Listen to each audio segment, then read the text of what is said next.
Welcome to the TWIML AI podcast. I'm your host, Sam Charrington.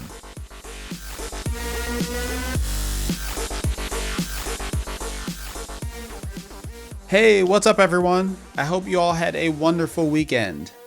As I mentioned last week, the popular causal modeling in machine learning course, hosted by TWIML featuring instructor Robert Osazuwa-Ness, is back.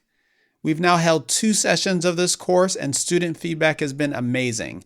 Students love the in-depth course content, assignments, and capstone projects, of course, but the number one observation has steadily been about Robert's weekly study group sessions and the one-on-one office hours that students have with him. You can use this course as an intro to causal modeling by just spending a few hours a week watching the course videos and attending the study group session, or really dig into the materials and assignments and develop cutting-edge skills in the field. Now, no promises, but a couple of former students have gone on to write academic research papers with Robert based on the materials they learned in this course. This morning, Robert and I held a great session about causal modeling and the course. If you're interested in the topic of causal modeling or considering the course, I really encourage you to check it out by visiting our course page at twimlai.com/causal. As you all know, we are super excited about TWIMLfest, our upcoming AI festival that is jam-packed with engaging, community-oriented, and community-driven content. We are on the lookout for TWIMLfest hosts who will help us create the event. As a host, you'll get to share your ideas, experiences, expertise, and passions with the TWIML community through a session that you propose and organize. So far, we've had a bunch of wonderful submissions, including an exploration into the impact that AI will have on the medical field, a quote-unquote rookie playbook for ML beginners, a codenames challenge where AI-powered bots compete, and many more. There's still time to submit your session ideas by visiting TWIMLfest.com, but time is running out, so put together those great ideas and hit submit. And even if you're not ready to host, be sure to register for TWIMLfest today. The event takes place October 13th through 30th, is totally free, and your registration ensures that you'll be among the very first to hear about important updates, giveaways, and announcements. And now, on to the show.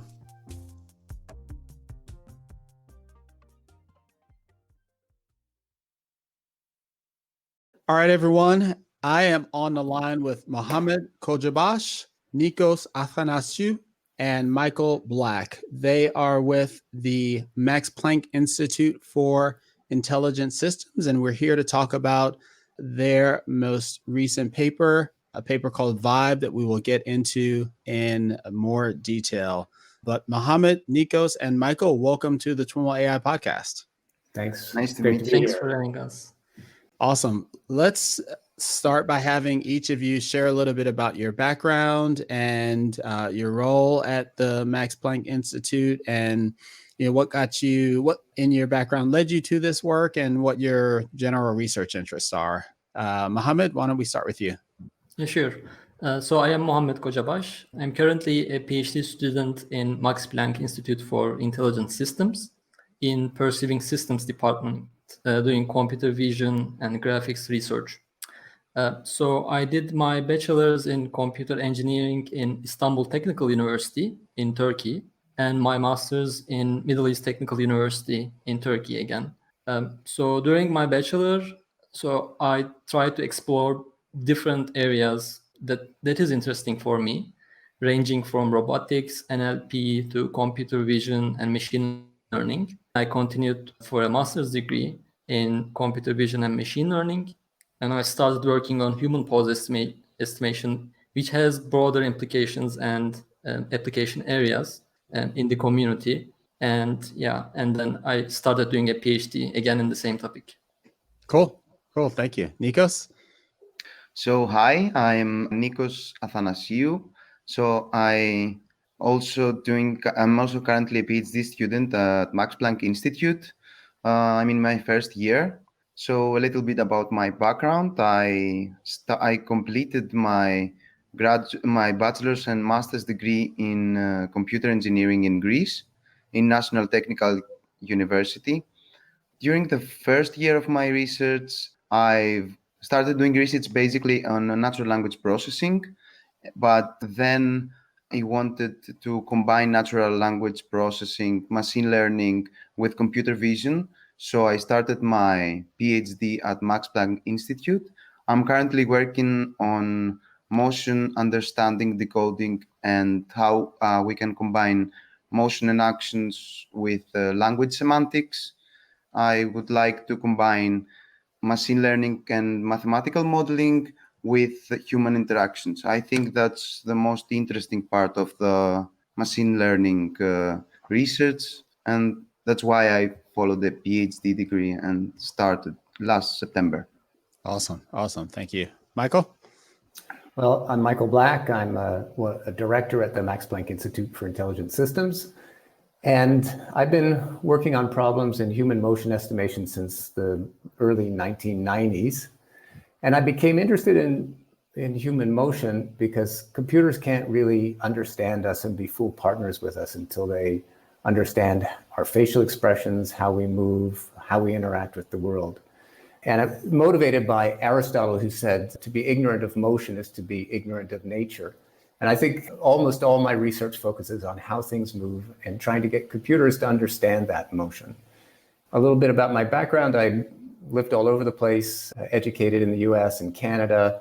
And before I came to Germany about 9 years ago, I was a professor at Brown University and been in Germany since 2011 and came here to co-found this new Institute for Intelligent Systems that brings together scientists studying artificial intelligence and robotics and using techniques all the way from machine learning, like we're talking about here, to physical systems where they make new materials for soft robotics and so on. It's a very interdisciplinary and exciting field.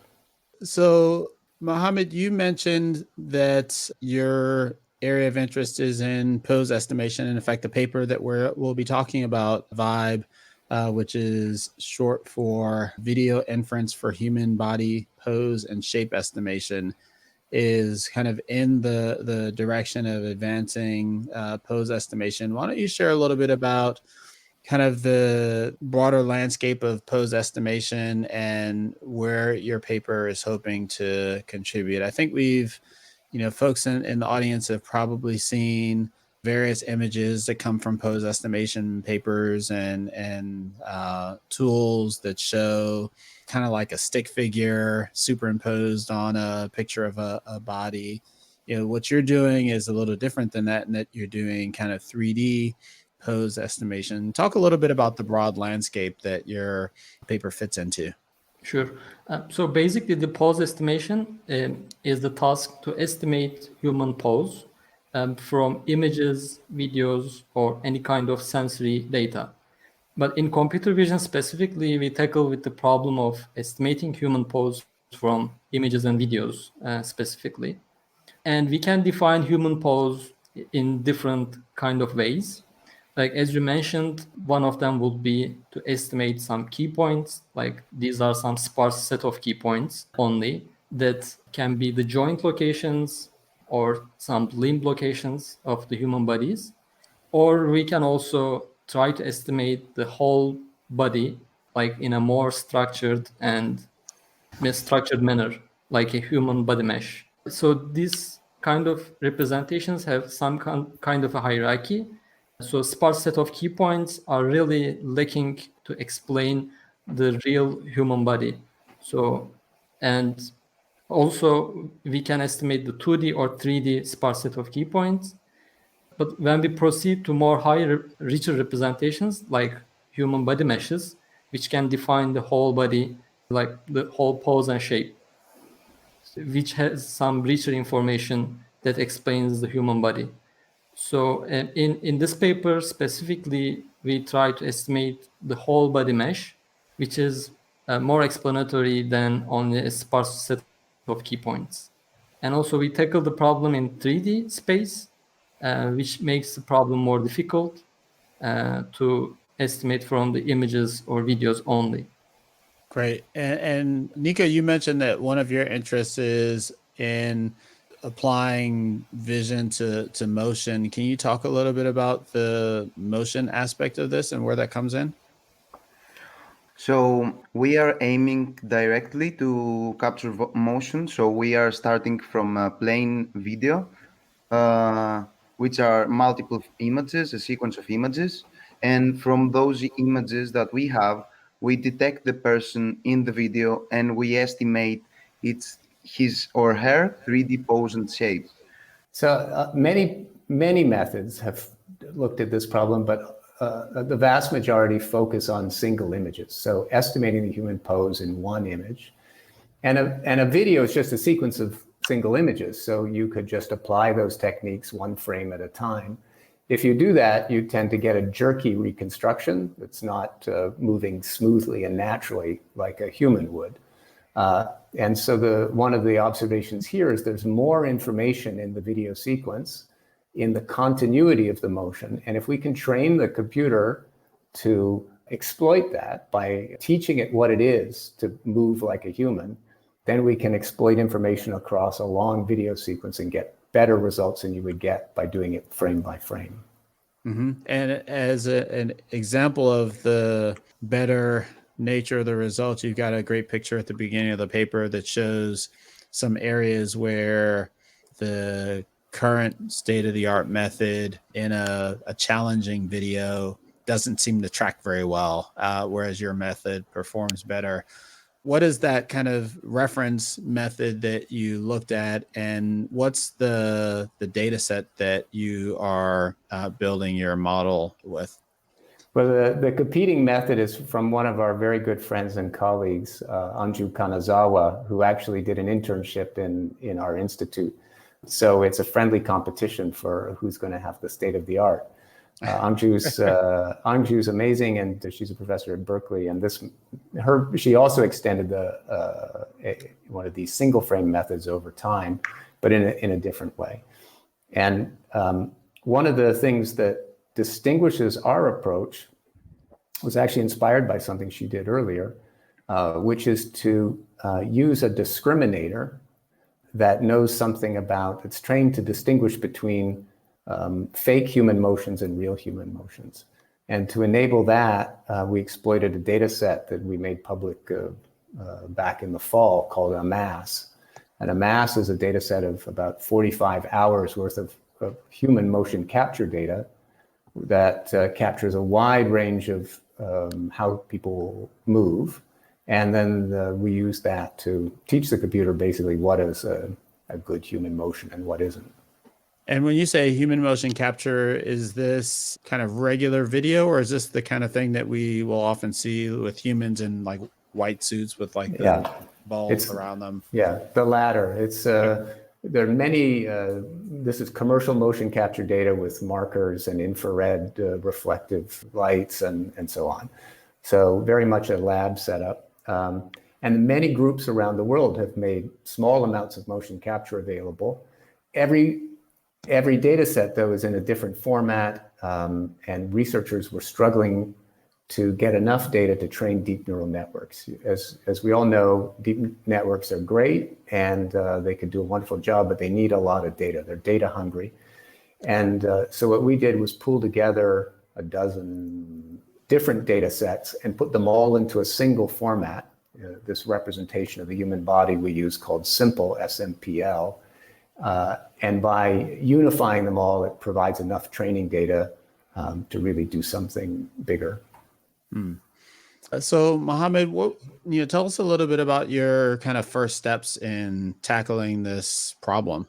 Sure. So the first step in general is to create a baseline for your method. So what we did in the first step is to create a model that can only predict some pose and shape from a video without using any intricate or complicated architecture. So at that time, the first thing we try, so there is a method called human mesh recovery, which estimates a pose and shape from only a single image. And we try to extend this human mesh recovery to estimate a sequence of poses given a video using a recurrent neural network architecture. So a recurrent neural network is basically a type of neural network that lets you integrate some information from past frames or past data points. So we take each output of CNNs from human mesh recovery method, and we try to estimate the sequence of poses from this recurrent neural network architecture. This was the first thing that we try to see how the model performs with the available data. And in the next step, we try to integrate AMASS using a generative adversarial network approach. So imagine we have this baseline method that produces some noisy or inaccurate estimations of the motion happening. And if we integrate a discriminator to the training stage, which tells if the predicted motion is plausible or similar to real life motion, then we can supervise this baseline method to produce better looking motions. And this is what we did in the final stages, where we introduced AMASS dataset and the discriminator, which supervises this baseline generator we had. So let's go back to the initial stage. You've got a CNN whose output you're feeding into an RNN. What part of the CNN are you feeding into the RNN? Is it kind of the output of a final classifier stage, or is it some earlier layer in the CNN that you're using as the input to your RNN? So let me first summarize the human mesh recovery architecture. So we have a CNN that extracts the image features, and then a regressor, which is a couple of NLP layers that estimates simple body pose and shape parameters. So the CNN part is a fully convolutional model. And so we get rid of the regressor part to train the vibe, and we only use the CNN part to extract the image features per frame. And we feed these image features to recurrent neural network we have. You talked about the discriminator. Is the discriminator trained separately or kind of end to end as part of training the CNN? Yeah, so actually the generator generates some predictions and we train the whole thing end to end. So the discriminator takes as inputs the generator's predictions of the pose and shape, and it takes also samples from AMASS. So AMASS is exactly what Michael previously explained as the unified motion dataset. So we use that discriminator to validate if the sequence of poses that we have is plausible. It can actually be a real human motion. So the discriminator's job is by taking those two different pose sequences to compare them and refine the generator's output sequence. So we train this whole thing end to end, and the discriminators takes the real fake samples from AMASS and our generator. When I think about this picture that you created for me, Michael, with the folks in suits with the balls that process and those images, I think of those as kind of fairly sparse points on the body that are being captured, and yet these models are, they look to be like fairly high, resolution, fairly fine grained. How does the model go from kind of this sparse motion capture to more robust looking mesh? Yeah, great question. That's a whole nother paper. So indeed, when you capture in a motion capture lab, you get a bunch of sparse markers. And then the traditional method solves for a skeleton that explains those markers. Now, we replace that traditional solve with a different kind of solve. We actually take our 3D body model, this is the simple body model, and fit it to the marker data using a process called MOSH, for motion and shape capture. And this was a paper that appeared at SIGGRAPH or SIGGRAPH Asia a few years ago, and does a really good job of taking sparse motion capture markers and fitting the most likely body surface that could explain them. It turns out that from 20 to 60 sparse markers on the body, you can really figure out what a person looks like. You can think about it as a very, very sparse 3D scan of the person. And with a powerful statistical model of the body, it's about how body shape varies and how pose varies, you can fit a sequence of these very sparse markers and get out this kind of realistic detail that we can then use to train other methods. Maybe, Muhammad, you can help me get to the core element of this paper that helps it perform beyond the previous method. What's kind of that kernel of contribution here, innovation here, that helps get to that incremental performance? And how did you arrive at that? Was that obvious, in setting out at this project, and you just kind of put the pieces in place and it all worked, or was there a evolutionary process here that helped you arrive at the final architecture? So the major contribution in this paper is this motion discriminator, which tells if the predicted sequences are fake or real. Okay. So this is the major contribution we have. And this is the one that we get the most improvement in the results. So actually, it is quite from the human mesh recovery paper from Anju Kanazaba, we already know that using this kind of a discriminator for single image pose estimation helps a lot to have plausible bodies. So, and we thought that intuitively this should help for a sequence of poses. And we already know that AMASS is a very large scale data set, which has different kind of motions, which happens in real time and performed by the real human actors. And this intuitive reasoning led us to create this architecture. So yeah, during the development phase, we had a lot of technical difficulties, and we just get through them by doing fine-grained experiments on which part improves which. Yeah. And this led us to the architecture we have. What were some of those technical difficulties and the experiments that helped you overcome them? Yeah, for example, we have this discriminator and generator, and we have this discriminator losses that tells if the sequence is real or fake, and also some other losses that tells the 2D joint locations and 3D joint locations of a given input video. So we had to tune these two kind of losses to agree on an optimal solution. This was one of the things that we really tackled. Maybe it's worth telling the audience also that one of the problems here is we want to get 3D human poses in detail, and yet there's not much ground truth training data where you have video sequences with the true 3D human pose in correspondence. And there are large data sets of labeled 2D human poses, but not 3D. And so this is one way to combine sort of weak 2D information with very strong 3D information. They're not paired. So AMASS doesn't have any images. It's not associated with any real videos.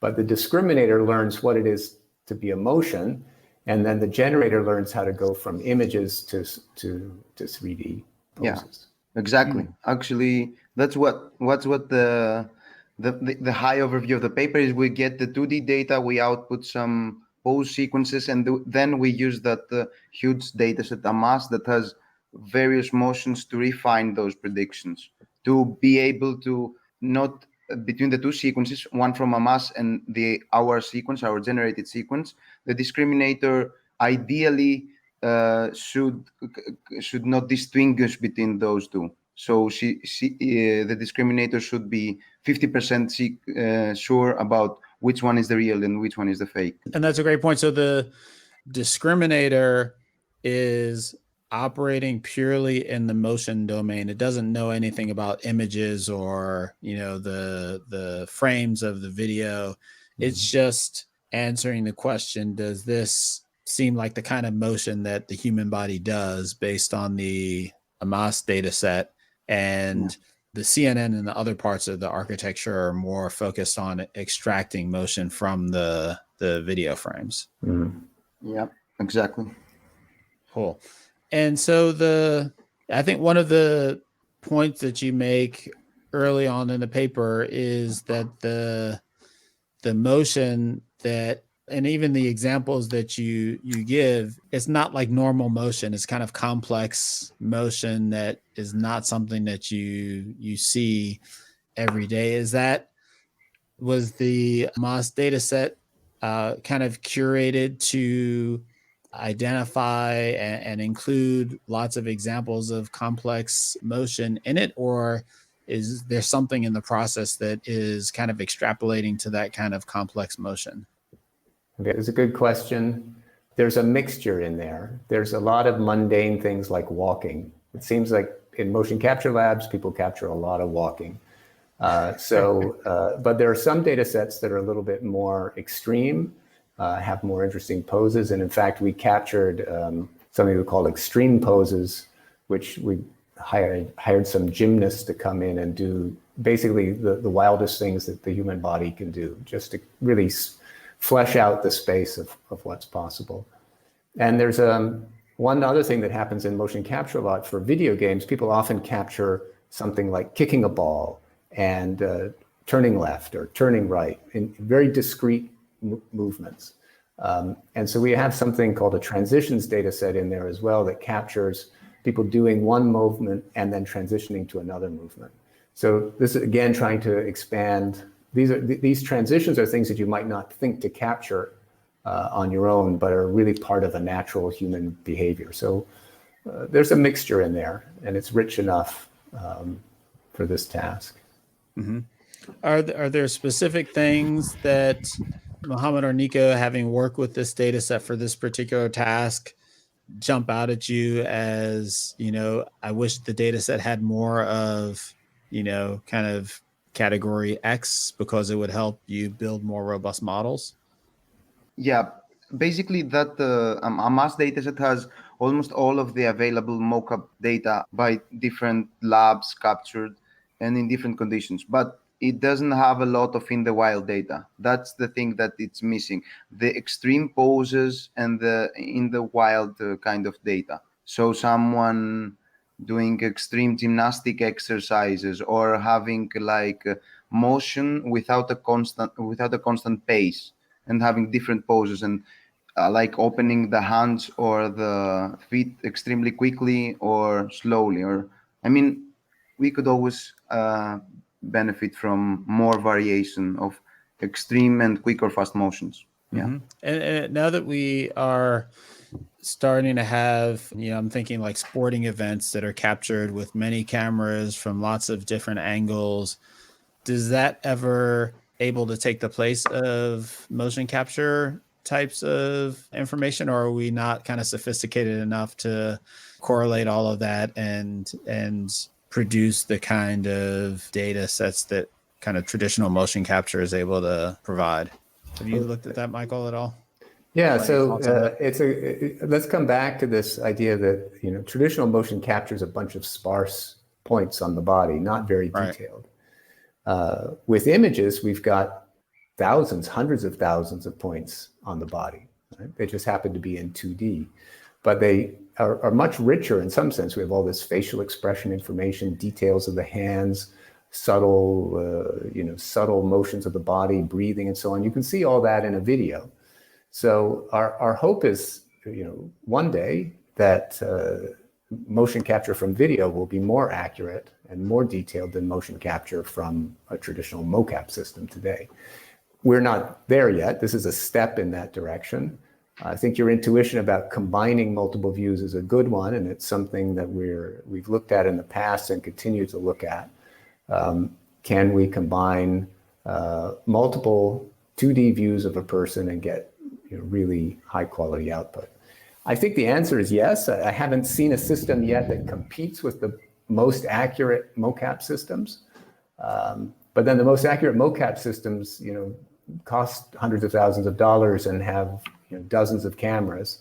I think if you built a video-based mocap system of that sophistication, I think we might be getting close. Mm-hmm. And does LiDAR types of systems, or like what we've seen with the Kinect, does that play into this as well? Yeah, absolutely. We also work with Connects. The new Microsoft Connect for Azure allows you to put multiple Connects together, so you can actually have several of them looking at a person. That's a really promising direction for a lightweight, easy to set up system. We don't have anything to show yet, but Okay. Yeah. Cool. So Muhammad, again, kind of going back to this opening picture in the paper, it's easy to see where your model is outperforming the traditional model and kind of eyeball the delta. How do you evaluate that performance more concretely and mathematically in the paper? So we have several data sets that has ground truth 3D joint positions. And one of them is a data set called 3D poses in the wild. Again, that is developed in our group, in Perceiving Systems group. So this data set is captured in the wild, and there are some subjects wearing some IMU sensors on their body. And so these IMU sensors can be placed under the cloth, so it doesn't affect the image quality. And so you can get the 3D joint positions from those IMU sensors. And the most prominent dataset we try is this 3D PW, 3D people in the wild dataset. And so basically what we do is we take the sequences from the dataset, produces our results, and also the other methods results, and compare what is the distance between the ground truth joint positions and the predicted ground truth joint positions. And also there are some other indoor 3D datasets we also used. One of them is called Human 3.6M, and the other one is called MPI, Informatics 3D Human Pose Estimation Dataset. The 3D poses in the wild data set, is that you mentioned it uses a particular kind of sensor. Is that sensor and the kind of sparsity of that sensor similar to what you see in a mocap system, or is it somehow more dense? I'm curious about the relationship between the primary way you're comparing performance is based on kind of these sparse representations. I wonder if that leaves something to be desired or an opportunity in terms of the ability to kind of capture what's happening in complex motions with these sparse data points on the body. Yeah, it's a good question. So we use their commercial mocap suit called from XSense. It uses these inertial measurement units. I think there's 10 or 12 on the body. But we don't just use that. We also use a camera tracking the people around. And we use 2D measurements about the joint locations in those images to precisely align the estimated 3D body pose with the images. And so we have a technique that fits, again, our simple SMPL body model to these multiple kinds of measurements, the IMU measurements and the 2D measurements. We also have to solve for the camera translation and rotation and things like that.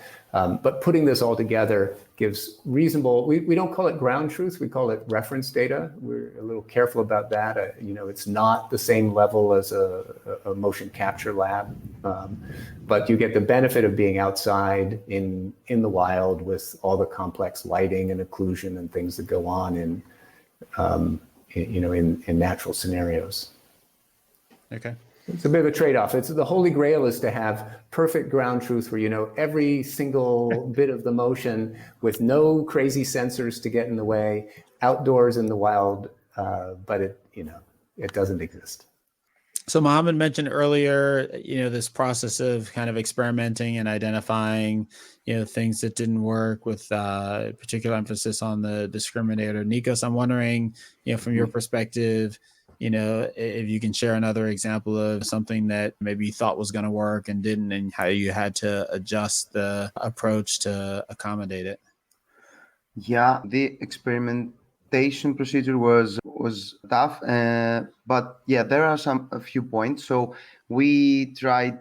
One minor point was that we tried difficult CNN feature extractors and that was a difficult part to experiment with, but we quickly converged to an optimal one. And the other one is that we decided to use an self-attention mechanism, which is like a major contribution, because actually the self-attention mechanism is not so commonly used in 3D modeling or modeling of human motion. So we use the self-attention mechanism to get even better results on the discriminator part, which is basically, imagine that we are processing the human motion sequence, and we are extracting some features using 2 GRU layers, which is a type of very recurrent neural network, as Mohammed said before. And instead of hard pulling or combining these features statically, we are using a weighted schema to combine those features. So the features that we have for every pose in the sequence, we combine them as a weighted sum in order to amplify the contribution of most important frames of the sequence more, for the discriminator's performance to improve. So that's was two key technical difficulties that we have. And were you able to develop any kind of intuition over why that worked and what the attention mechanism ended up attending over? Yeah, we have made ablation experiments that we tested the self-attention mechanism. So we tried two different things. So instead of using self-attention, we trying pulling the features in a static way. So concatenating the average and the max of the features and using that for the discriminator to decide whether the motion is fake or real. And we compared with that case with our case, and the performance seemed to improve. It didn't improve in such a margin that the results were extremely visible, but for sure attention pointed out the frames that they should be corrected in the pose sequence, and that they were the more plausible ones. Yeah, when I think about the various pieces of the model that you've built here, you've got CNN, you've got an RNN, you've got this attention mechanism, you mentioned VAE in the paper. It seems like a lot of moving pieces, and I'm wondering how that kind of impacted the process, and also from a like computational perspective, if the training runs were very expensive. You're also working with video, which is a lot of data. How was the process of working on this from a just computational perspective? Did that have a lot of impact on the way you approach things, Mohammed? So surprisingly, the model we have, both in training time and testing time, is quite lightweight, even though we have lots of components. So the heaviest part in our model is the CNN feature extraction part. And what we do during training, we pre-compute the CNN features, and we don't update this CNN module. And we only train the recurrent neural network. And since the number of parameters is quite low with the simple body representation, our neural network is quite lightweight. And so we don't use like very deep layers. Only a couple of a stack of GRU layers is enough for us, and it wasn't that difficult for us to train the model. So actually during training time, for example, like in half an hour or in 1 hour, we can converge to a good solution, since we use this already pre-computed CNN features. And during training time, we also get rid of the discriminator, and we only use the generator part, and it makes the testing much faster. Okay. And then what about from an inference perspective? How expensive is that? Again, it is not quite expensive since we only have the CNN, which is ResNet 50 in our case, which is again lightweight, and it can run in real time in GPUs. And the GRU layer we add, it is not again that expensive. So in a commercial GPU, we can get almost real-time speeds during inference. Very cool. To maybe start to wrap things up, I'd love for each of you to kind of put this paper and work, maybe talk about the things that you're either your top lessons learned or the thing that you're most excited about with this paper and its contributions and kind of how you see it, moving forward in your own research. Nikos, do you want to start us off with that? Yeah, I can start. So I joined MPI in September, and I didn't know a lot of things for 3D human modeling. So, and this paper is a very good first experience, and I think one of the most important features of the paper is that it is clear. I mean, the contributions are clear. We use a lot of unpaired 3D data to refine 2D predictions. Actually, 2D predictions. Actually, 3D meshes that were predicted mostly from 2D key points, and our implementation converges fast. It can create high quality and state of the art data. The predictions are very high quality and state of the art. And also, one important thing is that we made all the code and data publicly available. We have detailed instructions for everyone, so it's pretty easy for anyone if he wants or she wants to run and use our model and methods. We have clear instructions to do it. Great. Muhammad? So it seems that Vibe is working quite well on the restricted data sets for evaluation we have. But in real life or in the wild videos, there are a lot of difficult situations, and a human motion is quite difficult to model because humans are capable of doing lots of different kind of movements. And also in real life situations, we have like objects and scenes around us. We have occlusions caused by, again, objects or other people. These kind of problems are still waiting to be tackled with. And we show with Vibe, we cannot perform well in some in these kind of settings. And in the future, I mean, there are lots of things that we have to do to model human motion and also track and capture human motion from videos. And this is what I learned in the process. Even though we have the state-of-the-art model, we cannot solve even some basic scenarios still. Great. Thank you. Michael? Well, I'm really excited about this paper and where it's taking us, but I'm always thinking about the next thing. And humans don't move for no reason. They don't move in a vacuum. They move in the 3D world to solve tasks and to change that world, to have an influence on it. You cross the room to open the door. You open the door to move through it. You move through it to get to the next room.